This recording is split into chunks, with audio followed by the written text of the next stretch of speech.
Ayan mga idol, samahan nyo kung din sa isang bakbakan, magandang bakbakan to. Magluluto tayo ng isang pinangat.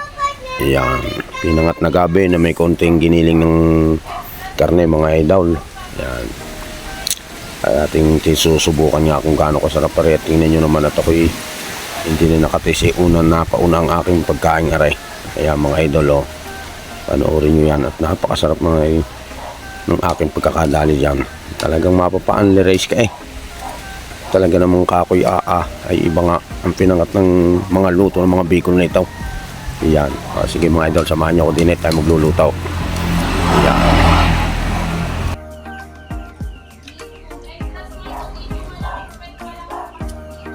Pinangat.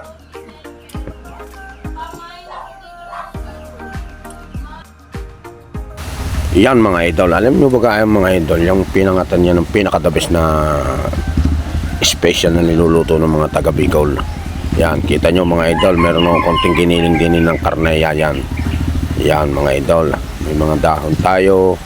Yan yung mga katakatawan na yan. Yan, inuuna natin sa ilalim at mamaya ay ating gagawa ng paraan yan. Babalutin natin ng konti itong ating pinangat ito. Yan, kita nyo, nag-guide na ako ng luya, sibuyas, bawang. Yan, ito yung ginawa ko na idol dito mga idol. Pinagsama-sama ko na din sa kakanggata. Ayan, inihulog ko na dyan ang sibuyas at luya at maya ilalagay natin din ang karne at nilidyan ko titimplahan at para yan na rin ako kukuha mamaya ng ating ilalagay sa dahon ng gabay.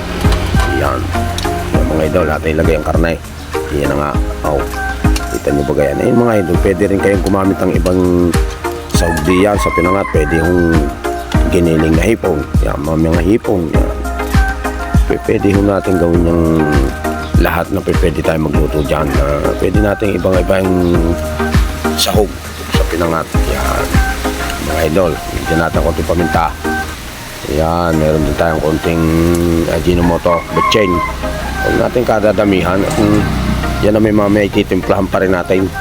Yan, at ilalagyan natin ng konting asinitaw para may konting lasa naman. Mga idol, lagyan natin ng konting asin. Alam nyo baga mga idol, ang pinangat na rin isang special sa mga taga Bicol. Kaya sabi ko, itatry ko nga magluto na rin. Yan, mekos-mekos natin ng konti. Yan, medyo naparami yata ang aking kakang gatang ari walang problema mga idol kung maparami yan. At mami, pwede natin ilagay yan sa kaululihang ika nga pampalapot. Yan, tayo muna magtatry magbalot mga idol. Dito lang ako mahina sa pagbabalot na ito kaya pasensya na kayo kung medyo hindi ako kasi nung perfect magbalot nito. Yan, mga idol, nilagyan ko na nga yan. Kailangan gagamitin natin dahon hindi yung mga sira. Yan ang aking minsan nabutas pa nga. Minsan nabutas. Ay nako, itatakas ang ating rekado sa loob niyan. Ayan, balutin natin yan mga idol. Ayan, mga idol, ang ginamit ko ditong gabay ito yung bakaw kung tawagin dito sa amin. Ayan, bakaw, yung liberting gabi ito. Dahil napakasarap ng gabi nito. Mga dahong ayan siyang aking ginamit. Kaya kita nyo naman idol, at ating susubukan nga ikangayaring pinangat na rin kung ito nga dabais.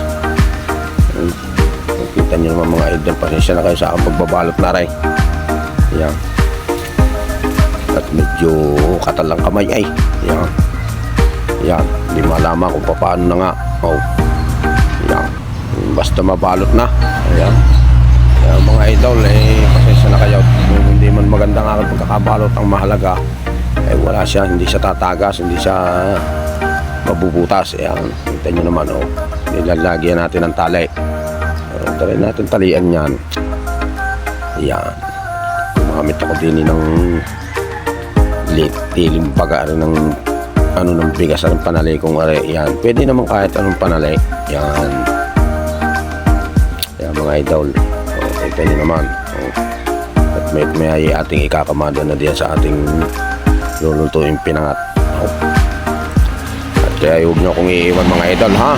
Yung panoorin yan, dyan na muna kayo aking talagang huwag niyong iiwanan ang video kung yan yung panoorin. Yan. Maaari naman sana ay pag pinanood niyo rin, samahan niyo na rin ng kaunting like at saka share. Malaga na yun para sa akin kung talagang gusto niyo kung lagi napapanood so, i-follow ninyo at inyong i-share na rin at i-subscribe ninyo. Yan, sige mga idol, panoorin nyo hanggang kaululihan at maganda ito, masarap at siguradong magagawa din ninyo ito. Maraming thank you mga idol.